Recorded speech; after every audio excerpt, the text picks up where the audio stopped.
اعوذ باللہ من الشیطان الرجیم بسم اللہ الرحمن الرحیم اللہم صلی علی محمد وعلی آل محمد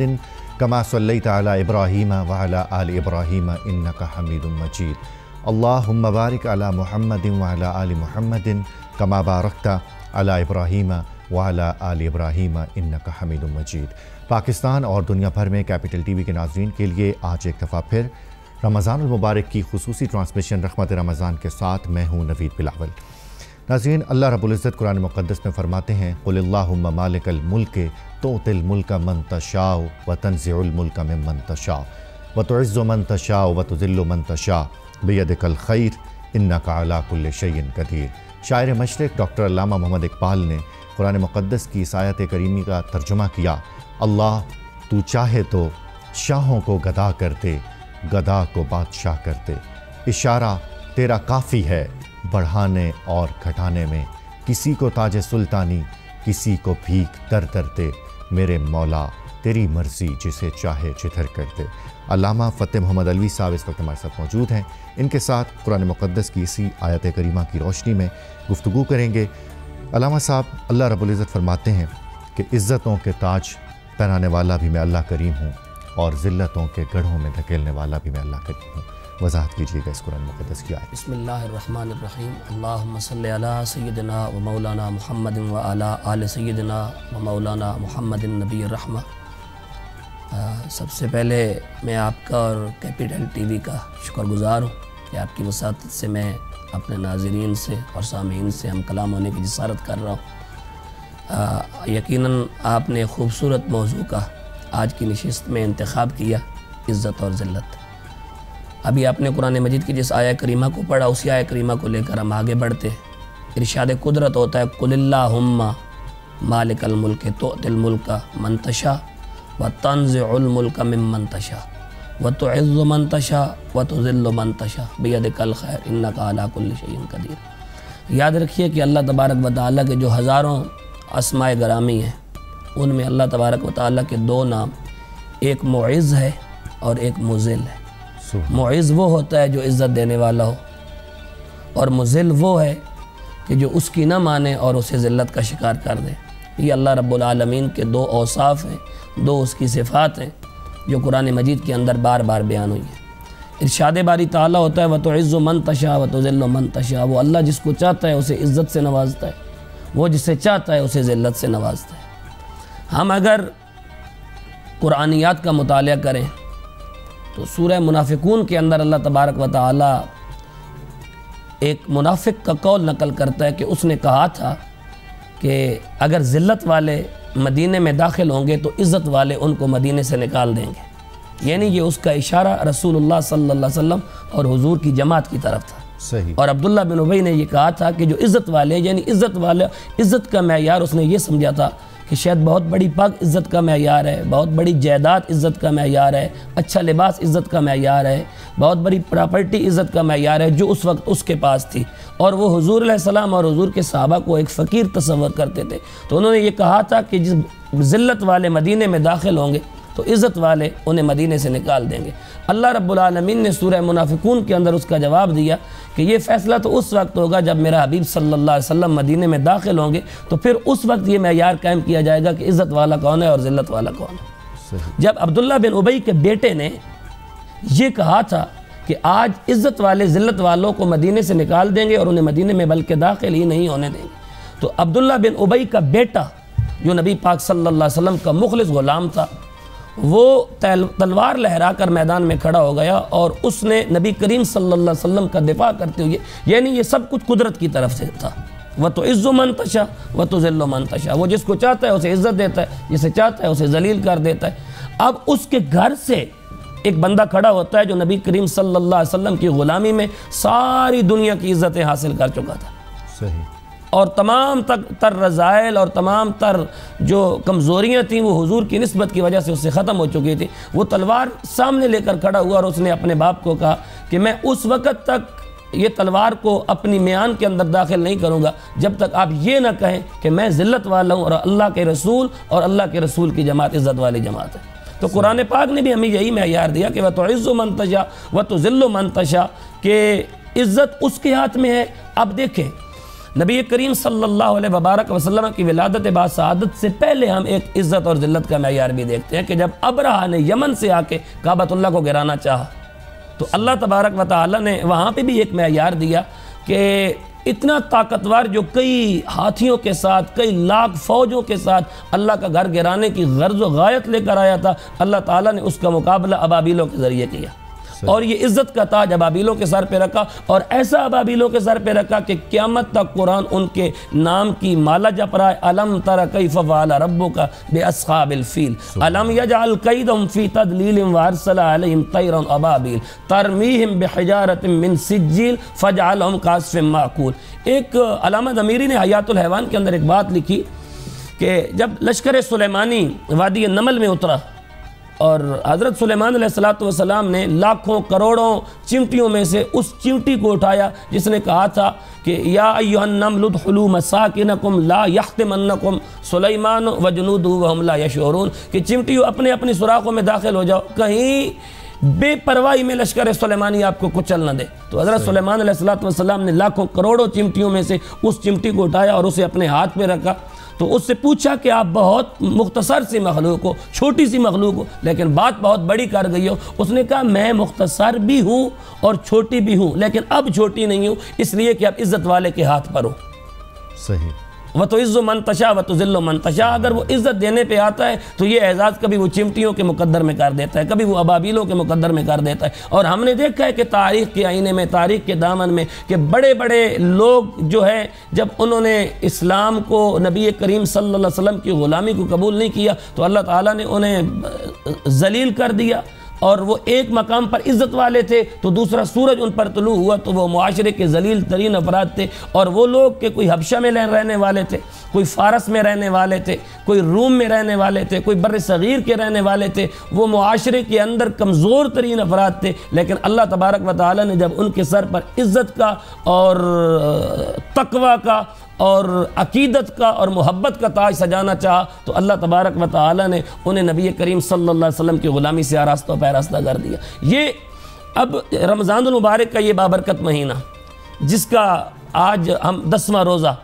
عشرہ رحمت کا جہاں اختتام ہو رہا ہے، اگر ہم رمضان المبارک کے ان 3 عشروں پر غور کریں تو یہاں بھی ہمیں عزت اور ذلت کا ایک معیار نظر آتا ہے۔ اللہ رب العالمین نے ہماری عزت اور ہماری ذلت کا بھی یہاں ایک معیار قائم کیا ہے کہ ذلیل کون ہے اور عزت والا کون ہے۔ یا ایھا الذین آمنوا، اے ایمان والو، 88 بار قرآن کے اندر اللہ تبارک و تعالی نے اس امت کو مخاطب کیا ہے۔ صحیح، قرآن میں 88 بار مخاطب کیا گیا اس امت کو کہ اے ایمان والو۔ جب ہم پچھلی امتوں کا دیکھتے ہیں، اللہ رب العالمین نے پچھلی امتوں کو مخاطب کرتے ہوئے کہا یا ایھا الفقراء، اے فقیرو، یا ایھا المساکین، اے مسکینو۔ لیکن ایک واحد امت ہے، 1,24,000 انبیاء کرام اور مرسلین عظام کی امتوں میں سے ایک واحد امت محمدیہ ہے جس کو اللہ نے قرآن کے اندر 88 بار یا ایھا الذین آمنو کہہ کے اسے عزت کے ساتھ مخاطب کیا، اے ایمان والو۔ اور جہاں روزی کی بات کی، اللہ رب العالمین نے فرمایا یا ایھا الذین آمنو، اے ایمان والو، یعنی ہماری کس طرح عزت افزائی کی جا رہی ہے، کتنے پیار بھرے انداز سے ہمیں مخاطب کیا جا رہا ہے۔ یہی ہمارا سب سے سر بلند تاج اور ہمارا اعزاز ہے کہ ہم آخری نبی کے امتی ہیں۔ اور فرمایا یا ایھا الذین آمنو، اے ایمان والو، کتب علیکم الصیام کما کتب علی الذین من قبلکم لعلکم تتقون، تمہارے اوپر روزے فرض کیے گئے ہیں منوان، یعنی اسی طرح جس طرح تم سے پہلی امتوں پر فرض کیے گئے تھے۔ یا اللہ ایسا کیوں ہے؟ فرمایا لعلکم تتقون، تاکہ تم متقی ہو جاؤ، اور تقوی ہی عزت کا نشان ہے۔ صحیح، قرآن مجید کے اندر ایک مقام پہ اللہ نے سورہ حجرات میں ارشاد فرمایا ان اکرمکم عند اللہ اتقاکم، فرمایا نا وقبائل لتعارفوا، ہم نے قبیلے اس لیے نہیں بنائے کہ تم قبیلوں پر ناز کرو، قبیلوں پر فخر کرو، قبیلوں کے اوپر تمہاری ناک بلند ہو۔ وقبائل لتعارفوا، ہم نے تو قبیلے تعارف کے لیے بنوائے، جو تمہاری قوم ہے، کاسٹ ہے، وہ ہم نے تعارف کے لیے بنائی ہے۔ تم میں اکرم وہ ہے، عزت والا وہ ہے، ان اکرمکم عند اللہ اتقاکم، تم میں اکرم وہ ہے، عزت والا وہ ہے، کریم وہ ہے، اللہ کے نزدیک مقبول وہ ہے جو تقوی میں اعلیٰ ہے، اور تقوی عزت کا معیار ٹھہرایا گیا۔ اور جب رمضان کی بات کی تو اللہ رب العالمین نے کہا کہ میں نے تمہارے اوپر روزے اس لیے فرض کیے ہیں تاکہ تم متقی ہو جاؤ۔ مطلب یہ کہ متقی ہو جاؤ تو تقوی اختیار کرو، جب تقوی اختیار کرو گے تو ان اکرمکم عند اللہ اتقاکم، تم اللہ کے نزدیک عزت والے اور اکرم کہلاؤ گے، اور اکرم ہونا ہی مومن کی دلیل ہے۔ سبحان اللہ، سبحان اللہ۔ علامہ صاحب فضائل رمضان کے حوالے سے بھی بات ہو رہی ہے، اور جو عشرہ رحمت آج اپنے اختتام کو پہنچ رہا ہے، اس کے بعد ایک اور عشرہ ہماری راہ تک رہا ہے، ہمارا انتظار کر رہا ہے، اس حوالے سے بھی روشنی ڈالیے گا۔ پہلا عشرہ تو عشرہ رحمت تھا، دوسرا عشرہ اس میں ہم کیا استفادہ حاصل کر سکتے ہیں؟ ماشاءاللہ، یقیناً محترم آپ کا جو بھی سوال ہے وہ سنجیدہ فکر اور انتہائی متین اور نفیس سوال ہے، اور اسی سوال آپ کے سوال کے آئینے میں بات کو آگے بڑھا دیتا ہوں، اور جہاں ہم نے بات کو چھوڑا تھا وہیں سے ہم اپنی بات کو آگے بڑھاتے کہ رمضان المبارک کی 3 عشرے ہیں، اور نبی کریم صلی اللہ علیہ وسلم کی زبان سے جو تقوی کا معیار عزت کو گردانا گیا اور عزت کو تقوی کا معیار بنایا گیا۔ عزت اور تقوی لازم و ملزوم ہے، عزت اور تقوی آپس میں جدا نہیں، اور رمضان المبارک کا پہلا عشرہ عشرہ رحمت کہلاتا ہے، رمضان المبارک کا دوسرا عشرہ عشرہ مغفرت کہلاتا ہے، رمضان المبارک کا تیسرا عشرہ جہنم سے آزادی کا عشرہ کہلاتا ہے، اور جو یہ پہلا عشرہ جو آج اپنے اختتام کو پہنچ رہا ہے، اس کو عشرہ رحمت کہا جاتا ہے۔ اور ہمارے نبی کریم صلی اللہ علیہ وبارک وسلم کی جو کروڑ صفات ہیں، ان میں سے حضور کی ایک صفت یہ ہے کہ وما ارسلناک الا رحمۃ للعالمین، اے حبیب صلی اللہ علیہ وسلم، ہم نے آپ کو تمام جہانوں کے لیے رحمت بنا کے بھیجا۔ تو میری تحقیق کے مطابق نبی کریم صلی اللہ علیہ وسلم کی رحمت للعالمین کی جو برسات برس رہی ہے پورے جہانوں پر، صرف انسانیت پر نہیں بلکہ جتنے بھی عالمین ہیں ان پر جو حضور کریم صلی اللہ علیہ وسلم کی رحمت للعالمین کی بارش ہو رہی ہے، اس بارش کے ایک قطرے کا نام رمضان المبارک کا پہلا عشرہ ہے، جس کو عشرہ رحمت کہا جاتا ہے۔ اور اس سے خوش نصیب ہیں وہ لوگ جو اس سے استفادہ کیا، جنہوں نے اس عشرے کے اندر روزے رکھے اور حضور کی رحمت للعالمین کی جو بارش ہے اس کے قطروں میں سے ایک قطرے سے انہوں نے اپنے آپ کو ہمیشہ کے لیے سیراب کر لیا، کیونکہ حضور نبی کریم صلی اللہ علیہ وسلم کی رحمت للعالمین کا جو قطرہ ہوگا وہ قطرہ عام قطروں سے مختلف ہوگا، کیونکہ حضور علیہ الصلوۃ والسلام نے اگر آنسو بہائے تو اس سے بھی دربے اور دریا بہا دیے ہیں۔ حضور کے ایک آنسو میں، بلکہ حضور کا آنسو تو بہت اعلیٰ عرفہ آنسو ہے۔ نبی کریم صلی اللہ علیہ وسلم نے فرمایا کہ اگر مومن کی آنکھ سے اللہ کے خوف کے سبب مومن کی آنکھ سے مکھی کے سر کے برابر ایک آنسو نمودار ہوتا ہے تو وہ 7 جہنموں کو بجھانے کے لیے کافی ہوتا ہے۔ یہ نبی کریم صلی اللہ علیہ وسلم کی رحمت للعالمین کا جو ہمیں حصہ ملا ہے، یہ اس کا فیضان اور اس کی جوادیت اور اس کی سخاوت کا ایک گوشہ میں نے آپ کے سامنے عرض کیا۔ اب آپ کا سوال یہ تھا کہ اب ایک نئے عشرے میں ہم داخل ہو رہے ہیں، یعنی رمضان المبارک کے دوسرے عشرے میں ہم داخل ہو رہے ہیں۔ نبی کریم صلی اللہ علیہ وبارک وسلم نے ارشاد فرمایا کہ جب رمضان کی شامیں ہوتی ہیں، افطاری کا وقت ہوتا ہے، اس وقت اللہ تعالیٰ کروڑ جہنمیوں کو روزے کے سبب جہنم سے آزادی دلاتا ہے، ان کی مغفرت کا اعلان کرتے ہیں۔ اور حضور علیہ الصلوۃ والسلام نے ہمیں باقاعدہ دعائیں تلقین کی ہیں کہ پہلے عشرے کی دعا ہے، چونکہ یہ رحمت کا عشرہ ہے تو رب اغفر وارحم وانت خیر الراحمین، یہ دعا ہمیں تلقین کی گئی۔ رمضان المبارک کا دوسرا عشرہ جو مغفرت کا عشرہ ہے، اس کے اندر ہمیں 5واں کلمہ تلقین کیا گیا۔ 5واں کلمہ استغفار، استغفر اللہ ربی من کل ذنب اذنبت عمدا او خطا سرا او علانیۃ الی حرف آخر، یہ ہمیں کلمہ جو عنایت کیا گیا۔ اب یہ جو مغفرت ہے، پہلا عشرہ حضور کی رحمت للعالمین کی بارش سے ایک قطرے کا نام ہے، یہ جو مغفرت ہے یہ بھی حضور علیہ الصلوۃ والسلام کے فیضان کے قطرے کا نام ہے۔ فرمایا ایک مقام پر وَلَوْ أَنَّهُمْ إِذْ ظَلَمُوا أَنفُسَهُمْ جَاءُوكَ فَاسْتَغْفَرُوا اللَّهَ وَاسْتَغْفَرَ لَهُمُ الرَّسُولُ لَوَجَدُوا اللَّهَ تَوَّابًا رَحِيمًا۔ اے میرے حبیب صلی اللہ علیہ وسلم، یہ لوگ جب اپنی جانوں پر ظلم کر بیٹھے، ضروری نہیں کہ یہ مدینے میں آپ کے پاس حاضر ہو، اب ہر بندہ آپ کے پاس مدینے میں حاضر نہیں ہو سکے گا۔ اللہ تعالیٰ نے یہاں مطلق چھوٹ دی ہے کہ اذا جاءک اللہ رب العالمین نے فرمایا کہ وَلَوْ أَنَّهُمْ إِذْ ظَلَمُوا أَنفُسَهُمْ جَاءُوكَ، جس مقام پر بھی یہ اپنی جانوں پر ظلم کر بیٹھے، ظلم کرنے سے مراد یہ ہے کہ ان سے کوئی خطا ہو جائے، ان سے کوئی گناہ ہو جائے، جاءوك فاستغفروا اللہ واستغفر لهم الرسول، میرے حبیب یہ تیرے دربار میں توبہ کرے، تو ان کے لیے میرے دربار میں توبہ کر، لوجد اللہ توابا رحیمہ، اگر اس صورت میں میرے دربار میں آنے کی کوشش کریں گے تو مجھے تواب بھی پائیں گے، یعنی توبہ قبول کرنے والا بھی پائیں گے، اور مجھے رحیم اور مہربان اور رحمان اور کریم بھی پائیں گے۔ شرط یہ ہے کہ گناہ کرنے کے بعد یہ آپ کی ذات سے معافی مانگے اور آپ میرے دربار میں معافی مانگیں۔ اب اللہ تعالیٰ نے جو اپنے محبوب کو یہ اختیار دیا ہے، اسی اختیار کا ایک قطرہ یہ ہے کہ رمضان المبارک کے دوسرے عشرے کو مغفرت کے عشرے سے تعبیر کر دیا گیا ہے کہ اس عشرے میں اللہ تعالی ہمارے گناہوں کو اسی طرح معاف فرما دیتا ہے۔ سبحان اللہ۔ علامہ صاحب، فضائل رمضان کے حوالے سے گفتگو ہو رہی ہے، اور چونکہ آج عشر رحمت اختتام پذیر ہو رہا ہے تو اس حوالے سے گفتگو کرنا بھی ضروری تھا، لیکن اپنے ٹاپک کی طرف آنا چاہوں گا۔ اللہ رب العزت فرماتے ہیں والعصر ان الانسان لفی خسر، کہ انسان بے شک زمانے کی قسم کھا کے اللہ نے فرمایا کہ خسارے میں ہے۔ کس طرح سے خسارے میں ہے، یہ کائنڈلی تفصیل سے بیان کیجیے گا۔ والعصر، قسم ہے زمانے کی۔ یہاں پر بھی بہت ساری آراء ہیں مفسرین کی۔ کسی نے کہا کہ عصر سے مراد نماز عصر کا وقت ہے، کسی نے کہا کہ عصر سے مراد زمانہ ہے، اور زمانہ صبح قیامت تک جو زمانہ بھی ہے وہ نبی کریم صلی اللہ علیہ وسلم کا ہی زمانہ ہے، حضور کی ختم نبوت کا ہی زمانہ ہے۔ تو اللہ نے مفسرین کی جو آراء ہیں وہ عرض کر رہا ہوں۔ تو اللہ رب العالمین نے اپنے حبیب کریم صلی اللہ علیہ وسلم کے زمانے کی قسم کھاتے ہوئے کہا کہ ان الانسان لفی خسر، بے شک انسان گھاٹے میں ہے۔ انسان کس طرح گھاٹے میں ہے؟ جب ہم تاریخ کا مطالعہ کرتے ہیں تو نوح علیہ السلام کے سامنے ایک انسان کھڑا ہے جو گھاٹے میں ہے، وہ نوح علیہ السلام کا اپنا بیٹا ہے۔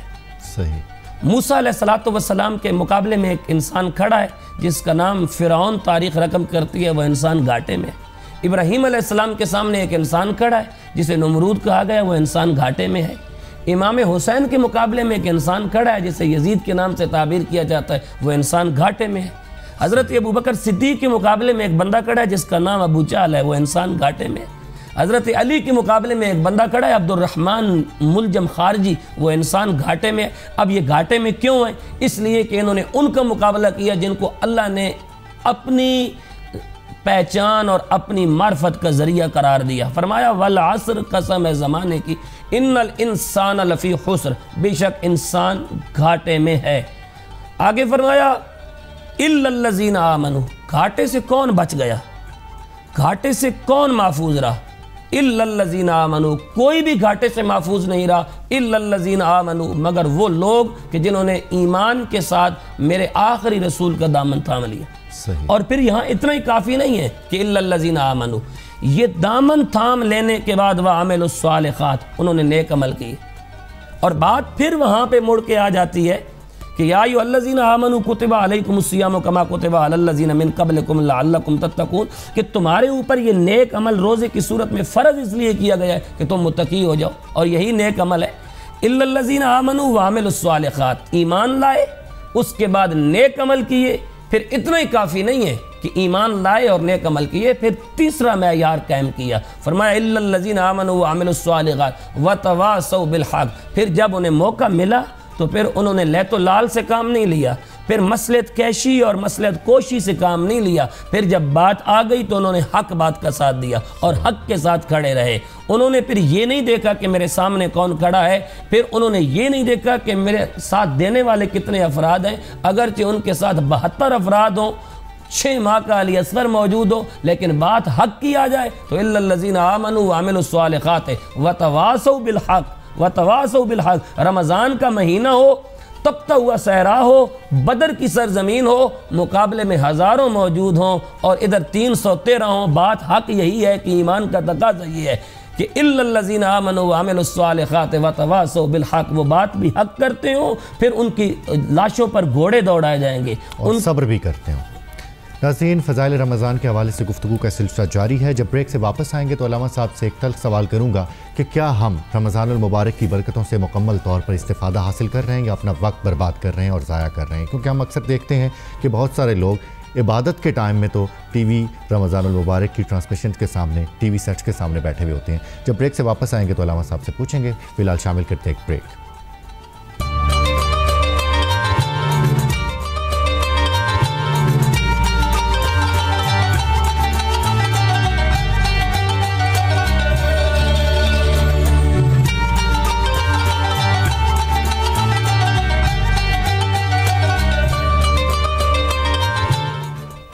ناظرین، بریک پہ جانے سے پہلے ایک سوال کیا تھا علامہ صاحب سے کہ کیا ہم رمضان المبارک کی برکتوں سے مکمل طور پہ استفادہ حاصل کر رہے ہیں یا وہ حق نہیں ادا کر رہے جس طرح سے ہم نے اس عشر رحمت کو اور اس عشر مغفرت کو گزارنا ہے؟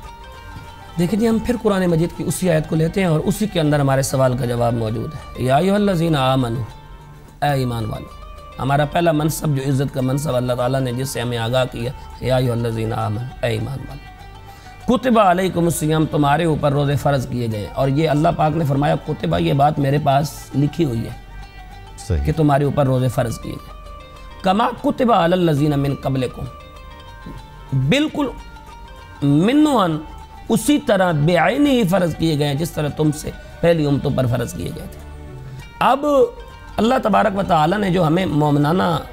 اور ایمانی خطاب سے مخاطب کرتے ہوئے بڑے پیار بھرے انداز میں کہا کہ تمہارے اوپر روزے فرض کیے گئے، بالکل اسی طرح جس طرح تم سے پہلی امتوں پر فرض کیے گئے تھے. یہاں پر بزرگان دین نے ایک بڑی خوبصورت بات لکھی کہ اللہ رب العالمین نے جو آپ کا تعارف پہلی امتوں کو کروایا ہے وہ یہ کروایا ہے کہ اب تم روزے رکھو، میرے آخری نبی کی امت بھی اسی طرح روزے رکھے گی جس طرح تم رکھ رہے ہو. صحیح. اور آپ کو کہا گیا کہ تمہارے اوپر اسی طرح روزے فرض کیے گئے جس طرح تم سے پہلی امتوں پر روزے فرض کیے گئے تھے. بتانے کا مقصود یہ ہے، بزرگان دین فرماتے ہیں، بتانے کا مقصود یہ ہے کہ یہاں اللہ تعالیٰ یہ فرمانا چاہتا ہے کہ اپنے ایمانی نام کو، میں نے سب کو، کسی کو یا ایھا الفقراء کا، کسی کو یا ایھا المساکین کا، لیکن آپ کو یا ایھا الذین آمنوا کہا. اب اپنے اس ایمانی اور اسلامی نام کو بٹا نہ لگانا، روزہ خور بھی نہ بننا، روزہ چور بھی نہ بننا اور روزہ توڑ بھی نہ بننا، روزے کی ذمہ داریوں کو پورا کرنا. اور آپ نے رمضان کے حوالے سے بات کی نا کہ ہم اس ذمہ داری کو پورا کر رہے ہیں یا نہیں. دیکھیں روزے کی 3 اقسام ہیں. ایک روزہ ہوتا ہے جماعت سے دور رہنا اور کھانے پینا ترک کر دینا، یہ روزے کی پہلی قسم ہے جو عام انسانوں کا روزہ ہے، عام ایمان والوں کا روزہ ہے. دوسرا روزہ ہے کہ ان تمام امور کے ساتھ آنکھ کا بھی روزہ، کان کا بھی روزہ، ناک کا بھی روزہ، زبان کا بھی روزہ، ہاتھ کا بھی روزہ، پاؤں کا بھی روزہ کہ پاؤں گناہ کی طرف نہ چلے، ہاتھ گناہ کو پکڑنے کی کوشش نہ کریں، آنکھ گناہ کو دیکھنے کی کوشش نہ کرے، دماغ گناہ کو سوچنے کی کوشش نہ کرے. یہ روزہ ہے خاص لوگوں کا. صحیح. جماع کو ترک کر دینا اور کھانے پینے سے رک جانا یہ عوام کا روزہ ہے. آنکھوں کو، کانوں کو، ناک کو، زبان کو، ہاتھ کو، پاؤں کو تمام لغزشوں سے محفوظ کر لینا یہ خاص لوگوں کا روزہ ہے. اور پھر اس کے اوپر ایک روزے کا درجہ ہے جو خاص الخاص لوگوں کا روزہ ہے. وہ یہ روزہ ہے کہ صرف آنکھ، زبان، کان، ناک، ہاتھ، پاؤں اور سوچیں ہی محفوظ نہیں رہتی گناہوں سے، بلکہ اس کے بارے میں یہاں تک کہا گیا کہ وہ دیدار یار کے ساتھ افطاری کرتے ہیں اور دیدار یار کے ساتھ سحری کرتے ہیں. اور ان کا روزہ، ان کی سحری دیدار یار کے ساتھ ہے اور ان کی افطاری بھی دیدار یار کے ساتھ ہے کہ جس وقت تک محبوب کا دیدار نہیں ہوتا اس وقت تک وہ افطاری نہیں کرتے. آج اگر ہم پہلی چیز پر ہی آ جائیں تو روزہ صرف ہمیں یہ نہیں سکھا رہا، بزرگان دین فرماتے ہیں کہ روزہ صرف ہمیں یہ نہیں سکھا رہا کہ ہم صبح سے لے کر شام تک 15، 16، 17 گھنٹے اپنے منہ کو بند رکھیں اور کچھ نہ کھائیں. اس کے ساتھ روزہ ہمارے اوپر بہت ساری ذمہ داریاں عائد کر رہا ہے کہ تمہارے پڑوس کے اندر کوئی بھوکا تو نہیں رہ رہا. آج اگر ہماری افطاری کا بھی دسترخوان سجتا ہے تو اس کے اوپر ہمارے چائے ہوئے ہمارے پسندیدہ لوگ ہوتے ہیں، جبکہ کئی غرباء، مساکین جن کو کھانے کے لیے کچھ میسر نہیں ہوتا ان کو افطاری کی دعوت پر مدعو نہیں کیا جاتا اور ان کو اس عزت سے اور اس احترام سے محروم رکھا جاتا ہے. اگر ہم اس فکر پر غور کریں، آج میں کسی کتابچے کے اندر یہ بات پڑھ رہا تھا، میری نظر سے گزری کہ ایک شخص ایک پکوڑے بنانے والے کے پاس گیا اور اسے جا کے کہا کہ مجھے کل میں نے افطاری کروانی ہے اور میرے اتنے مہمان ہوں گے تو آپ کو کتنے ایڈوانس پیسے دے جاؤں، کل اتنے پکوڑے اور سموسے بنا دینا. تو اس نے کہا کہ آپ کتنے دے سکتے ہو؟ کہا جتنے آپ کی ضرورت ہے میں اتنے دے سکتا ہوں، جتنے میرے آپ سموسے اور پکوڑے دیں گے میں اتنے پیسے آپ کے حوالے کر دوں گا. تو اس بزرگ نے متعجبانہ نظروں سے دیکھتے ہوئے اس نوجوان کو کہا کہ وہ سامنے ایک خاتون کھڑی ہے جو کسی سے مانگ بھی نہیں رہی اور کوئی اسے دے بھی نہیں رہا، لیکن نہ جانے کتنی دیر سے بھوکی اور پیاسی ہے، نہ جانے اس کی کتنی ضروریات ہیں. جاؤ یہ سب کچھ اس کے دامن میں ڈال دو اور کل اپنے پکوڑے اور سموسے مجھ سے لے جانا. کہنے کا مقصد یہ ہے کہ آج بھی آپ کے معاشرے کے اندر ایسے لوگ موجود ہیں جن کی وجہ سے زمین بھی باقی ہے اور جن کی وجہ سے آسمان کی روشنیاں بھی باقی ہیں. لیکن جب ہم اپنے اعمال کی طرف دیکھتے ہیں تو ہمارے اعمال اتنے بدصورت ہیں کہ ہمارے روزہ بھی رکھا ہوتا ہے لیکن ہماری زبان پہ واہیات ہوتی ہیں، روزہ بھی رکھا ہوتا ہے لیکن ہماری آنکھیں جو ہوتی ہیں وہ پاکیزگی کے وضو سے پاک نہیں ہو رہی ہوتی. روزہ بھی ہوتا ہے، روزے دار بھی ہوتے ہیں، جبکہ روزے کا اصول نبی کریم صلی اللہ علیہ وسلم نے تو یہ بتایا ہے کہ حضور نے فرمایا اگر روزے کی حالت میں کوئی تم سے لڑائی کرتا ہے، کوئی تم کو گالی دیتا ہے تو اسے کہہ دو کہ بھائی میں روزے سے ہوں. یعنی اور آج ہم اگر اپنے معاشرے میں دیکھیں تو کون سا چوک ہے، کون سا چوراہا ہے، کون سا ویگن کا سٹاپ ہے، کون سا مقام ہے جہاں پر روزے کا بابرکت مہینہ ہے اور اس بابرکت مہینے کا تقدس پامال نہیں کیا جا رہا، اور ایک دوسرے کو وہ حیات نہیں سنائی جا رہی، ایک دوسرے کو گالیوں سے ایک دوسرے کی تواضع نہیں کی جا رہی، کہ یہ ہمارے معاشرے کا ایک ایسا المیہ ہے، ایسی دکھ بری بات ہے کہ جسے سوچتے ہوئے یقیناً میں اپنے طور پر اندر سے کانپ جاتا ہوں کہ ایک ایسا بابرکت مہینہ جسے اللہ رب العالمین نے امت مسلمہ پر فرض کیا، جس کا ایک اشرہ رحمت، ایک اشرہ مغفرت، ایک اشرہ جہنم سے آزادی، اور یہ تینوں جو اللہ رب العالمین نے ہمارے اوپر انعام کیے ہیں، یہ اپنے حبیب کریم صلی اللہ علیہ وسلم کی ذات کی جو جوادیت ہے، حضور کی جو فیاضی ہے، حضور علیہ السلام کی جو سخاوت ہے، اس سخاوت کے قطرات ہیں، لیکن امت مسلمہ میری سوچ کے مطابق ان کی قدر نہیں کر رہی ہے، ان کی قدر سے محروم ہے۔ اور میں اس کیپٹل کے اس پروگرام، اس حسین پروگرام اور اس حسین کاوش کے ذریعے اپنے ناظرین سے اور اپنے سننے والوں سے اور سامعین سے یہی کہوں گا کہ ہمیں روزے کے تقدس کو پامال نہیں کرنا چاہیے، بلکہ روزے کے تقدس کو بحال رکھنا چاہیے، کیونکہ اللہ رب العالمین نے پہلی امتوں کے اندر ہمارے روزے کی تعریف کی ہے، صحیح، اور کل حشر کے میدان میں پہلی امتوں کے سامنے ہمیں رسوا نہیں ہونا چاہیے، کیونکہ ہمارا پروردگار اور ہمارا رسول پہلی امتوں کے سامنے ہمارے روزے کی تعریف کر چکے ہیں۔ صحیح۔ اچھا علامہ صاحب، ایک امپورٹنٹ کویسچن کرنا چاہوں گا آپ سے۔ رمضان المبارک کی جو خاص عبادات ہیں ان میں سے ایک ہے نماز تراویح کا اہتمام کرنا، لیکن ہم موسٹلی دیکھتے ہیں کہ جب نماز تراویح کا ٹائم ہوتا ہے تو لوگ رمضان ٹرانسمیشن دیکھنے کے لیے ٹی وی سیٹ کے سامنے بیٹھے ہوئے ہوتے ہیں۔ یہ بھی ہمارا ایک المیہ ہے، اور کیا کیا جائے کہ جب ہم چھوٹے چھوٹے ہوتے تھے، یقیناً آپ بھی اس بات سے بخوبی آگاہ ہیں اور میں بھی اس بات سے بخوبی آگاہ ہوں، اور ہمارے سننے والے بھی اس بات سے بخوبی آگاہ ہیں کہ آج سے 15-20 سال پہلے اگر گھر میں ٹی وی چل رہا ہوتا تھا اور اذان کی آواز آتی تھی تو کم از کم ٹی وی کی آواز بند کر دی جاتی تھی، لیکن آج ہمارے لیے المیہ اور افسوس کا مقام یہ ہے کہ ایک طرف نماز تراویح ہو رہی ہوتی ہے اور دوسری طرف یہاں ٹیلی ویژن پر بیٹھے لوگ ڈرامہ دیکھ رہے ہوتے ہیں، لیکن روزہ نام کس بات کا ہے؟ روزہ کس بات کا نام ہے؟ نبی کریم صلی اللہ علیہ وسلم نے ارشاد فرمایا نا کہ مومن کو افطار کے وقت ایک خوشی نصیب ہوتی ہے۔ وہ کون سی خوشی ہے جو مومن کو نصیب ہوتی ہے کہ وہ سارا دن اللہ اور اللہ کے رسول کی رضا اور خوشنودی کی خاطر بھوک اور پیاس برداشت کرتا ہے، اور اتنی بھوک اور پیاس برداشت کرتا ہے کہ جب وہ افطاری کے دسترخوان پر بیٹھتا ہے تو نبی کریم صلی اللہ علیہ وسلم نے فرمایا اس وقت جو مومن کو خوشی نصیب ہوتی ہے اور اس کے منہ سے جو سمیل آتی ہے، اس سمیل کو فرشتے جو ہے وہ بڑی محبت سے اسے حاصل کر رہے ہوتے ہیں۔ یہاں ایک بات مجھے یاد پڑی، روزہ دار کے منہ کی جو سمیل ہے یا اس کے منہ سے آنے والا جو ایک خوشبو کہہ لیں، کیونکہ وہ ایک روزے دار کے منہ سے اس کا تعلق ہے، وہ جو سارا دن بھوک پیاس کی شدت کی وجہ سے معدہ خالی رہنے کی وجہ سے جو ایک کیفیت پیدا ہوتی ہے، یہ کیفیت اللہ رب العالمین کے نزدیک اتنی اہم ہے کہ اللہ رب العالمین نے حضرت موسیٰ علیہ السلام سے کہا کہ موسیٰ آپ 30 دن روزے رکھو اور یہ تمام اہتمام آپ کو طور پر کرو، صحیح، اور اس کے بعد آپ کو توریت کی نعمت سے نوازا جائے گا۔ صحیح۔ جب 30 دن آئے، 30 دن مکمل ہو گئے، آپ نے روزے رکھ لیے، رات کو اللہ کی عبادت کرتے، دن کو روزے کی حالت میں اللہ کی عبادت میں شاغل و مشغول رہتے، جب آپ نے یہ عبادت فرما لی تو آپ نے 30ویں دن مسواک کر لی، اور وہ جو منہ کے اندر ایک خاص قسم کی کیفیت تھی، اب نبی کے منہ سے معاذ اللہ بدبو نہیں آ سکتی، جو ایک خاص قسم کی کیفیت تھی وہ کیفیت ختم ہو گئی، تو فرشتوں نے اللہ رب العالمین کے دربار میں عرض کی، یا اللہ ہم آپ کے اس محبوب بندے کے منہ کے بوسے لیتے تھے اور ہماری پروموشن ہوتی تھی، ہماری ترقی ہوتی تھی، ہمارے درجات بلند ہوتے تھے، کیونکہ یہ روزے دار کے لیے تو نے خاص وعدہ فرمایا، لیکن تیرے اس بندے نے اپنے منہ کے اندر مسواک کر کے اس خاص کیفیت کو ختم کر دیا ہے۔ تو جب فرشتوں نے یہ شکوہ کیا تو اللہ تبارک و تعالیٰ نے فرمایا کہ اب اس کے مقابلے میں آپ کو 10 روزے اور رکھنے ہوں گے، کیونکہ میرے یہ بندے یعنی بل عباد مکرمون جو فرشتے ہیں، جو میرے عزت والے بندے ہیں، یہ تیرے منہ کا طواف کرتے تھے، تیرے ہونٹوں کے بوسے لیتے تھے، اور تیرے اندر سے آنے والی اس خاص کیفیت کی وجہ سے ان کے درجات میں بلندی ہوتی تھی۔ آپ نے مسواک کر لی ہے لہٰذا 10 روزے اور رکھیں تاکہ ان کا شکوہ دور ہو۔ اب حضرت موسیٰ علیہ السلام نے 10 روزے اور رکھے اور روزوں کی تعداد جب 40 ہو گئی اور 40 راتیں اور 40 دن جب آپ نے یہ عبادت مکمل کر لی تو اس کے بعد اللہ رب العالمین نے انہیں توریت جیسی نعمت سے نوازا۔ یہاں میں یہ بات عرض کروں گا کہ موسیٰ علیہ السلام نے روزے رکھے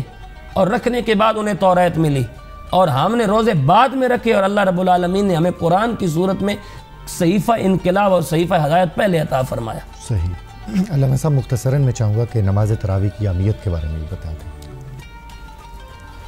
ماشاءاللہ بہت انتہائی سنجیدہ سوال ہے۔ نماز تراویح سنت مؤکدہ علی الکفایہ ہے، صحیح، اور تمام امت مسلمہ کے ہاں یہ ایک مسلمہ اور مصدقہ عبادت ہے۔ حرم شریف سے لے کر مسجد اقصیٰ سے لے کر مسجد نبوی سے لے کر روئے زمین پر جہاں بھی اہل ایمان اور اہل اسلام برستے ہیں، آج سے کچھ عرصہ پہلے بڑی عزت اور بڑی محبت کے ساتھ اس کا اہتمام ہوتا تھا، لیکن آج جب ہم دیکھتے ہیں تو صرف مسلمان پہلے دن تراویح پڑھتے ہیں، اس کے بعد آہستہ آہستہ یہ سب کچھ ختم ہونا شروع ہو جاتا ہے۔ لیکن یہ بات یاد رکھیے کہ نبی کریم صلی اللہ علیہ وسلم نے فرمایا کہ روزے کے انوار و برکات صرف اسی کا مقدر بنتے ہیں جو دن کو اللہ اور اللہ کے رسول کی خاطر بھوک اور پیاس برداشت کرتا ہے اور رات کو اللہ اور اللہ کے رسول کی خاطر قیام کرتا ہے۔ اور قرآن مجید میں اللہ رب العالمین نے ارشاد فرمایا یا ایھا المزمل، اے چادر اوڑھنے والے رسول، قم اللیل الا قلیلا نصفہ او انقص منہ قلیلا او زد علیہ ورتل القرآن ترتیلا۔ میرے حبیب صلی اللہ علیہ وسلم قرآن کو ٹھہر ٹھہر کر پڑھا کیجئے، ورتل القرآن ترتیلا۔ اور نماز تراویح وہ اہتمام ہے کہ جب حضرت عمر فاروق رضی اللہ تعالیٰ عنہ نے اسے جماعت کی صورت میں منتقل کیا، جماعت کی صورت میں منتقل کیا، اور مسجد کے اندر چراغاں تھی اور لوگ بڑے محبت کے ساتھ نماز تراویح کے اندر مشغول تھے، حضور کی امت نماز تراویح کے اندر مشغول تھی، اور مصلی امامت پہ ابی بن کعب صحابی رسول جو بہت عزت والے قاری قرآن تھے حضور کے صحابہ کی جماعت میں، وہ نماز تراویح کے اندر قرآن پڑھ رہے تھے۔ حضرت علی رضی اللہ تعالیٰ عنہ کا گزر ہوا اور آپ نے فرمایا اللہ تعالیٰ حضرت عمر پر رحم کرے کہ اس نے قرآن کے نور سے اور نماز تراویح کی برکات سے مسجدوں کو آباد فرما دیا۔ صحیح۔ ناظرین، علامہ فتح محمد علوی صاحب کے ساتھ بہت خوبصورت گفتگو کا سلسلہ جاری ہے۔ جب ہم بریک سے واپس آئیں گے تو آج کے دن کو چونکہ خاص نسبت حاصل ہے حضرت خدیجۃ الکبریٰ رضی اللہ تعالیٰ عنہا کے ساتھ، تو جب واپس آئیں گے تو اسی ٹاپک پہ بات کریں گے۔ فی الحال شامل کرتے ہیں ایک بریک کے بعد واپس آئیں گے، گفتگو کا سلسلہ جاری رکھیں۔